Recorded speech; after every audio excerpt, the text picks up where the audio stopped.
Merci de nous retrouver une fois de plus pour ensemble feuilleter l'actualité et voici justement ce qui fait l'ossature de cette édition. On commence cette édition par cette information relayée par nos confrères de l'Observateur Palga. Selon nos confrères, Maïga Sérémé s'apprêtera à déposer sa démission à cause de nombreuses pressions qu'elle subit. En rappel, Maïga Sérémé est la procureure du tribunal de grande instance de Ouagadougou. Selon une source digne de foi donc, la titulaire en date de ce poste a décidé de mettre sa démission sur la table à cause des nombreuses pressions politiques dont elle est l'objet depuis un certain temps. Information confirmée par une autre source de l'Observateur Palga, judiciaire cette fois-ci, qui précise que c'est depuis l'année passée que Madame Sérémé fait cas de son désir de quitter sa fonction en raison de désaccords avec son ministre René Bagoro et le procureur général. Peut-on lire dans sa rubrique Une lettre pour l'ail de l'Observateur Palga. Autre sujet à présent, on vous annonçait ici qu'une affaire d'escroquerie impliquant le président de l'Union nationale des supporters des étalons, Ablassé Yameogo. Ce dernier aurait grugé un joueur des étalons. On en sait plus sur ce scandale et nos confrères du journal Le Dossier croient savoir que le grugé n'est autre que l'international burkinabé Moumouni Dagano et que la somme s'élèverait à plus de 50 millions de francs CFA. En fait, selon nos confrères, pensant à sa réinsertion après sa carrière, Dagano se serait lancé dans l'acquisition de camions, business qu'il aurait confié à Ablassé Yameogo et qui à son tour l'a dribblé au sens clair du terme. Le journal indique également qu'une plainte pour abus de confiance et escroquerie a été déposée et qu'une médiation a été initiée par le président du CSC, Mathias Tantoine.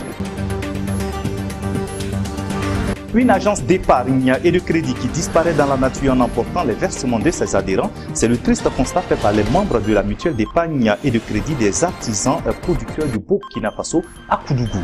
Selon le récit de nos confrères du Sidoya, cette agence implantée il y a quelques années avait par la flexibilité des prêts qu'elle accordait à ses membres séduit plus d'un au point qu'il en comptait plusieurs centaines.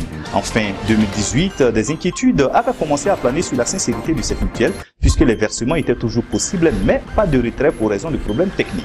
Faisant toujours confiance, certains membres n'ont rien vu venir et ont continué à faire des versements sans pouvoir pour autant faire des retraits.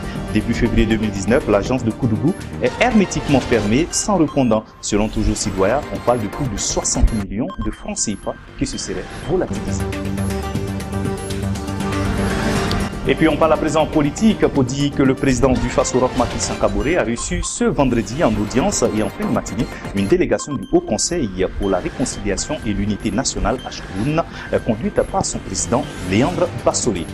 La délégation lui a remis le rapport d'activité de l'institution pour l'année écoulée. Selon Léandre Bassolé, l'année 2018 a été mise à profit pour sensibiliser les Burkinabés sur les missions de l'institution. Nous avons travaillé à faire en sorte que la mission du Ashkroun, qui est d'œuvrer à la cohésion sociale et à la réconciliation nationale, soit partagée et mieux perçue par les populations. Que chacun se sente concerné par cette mission en vue de ramener le bout du givre ensemble au Burkina Faso, a confié Léandre Bassolé.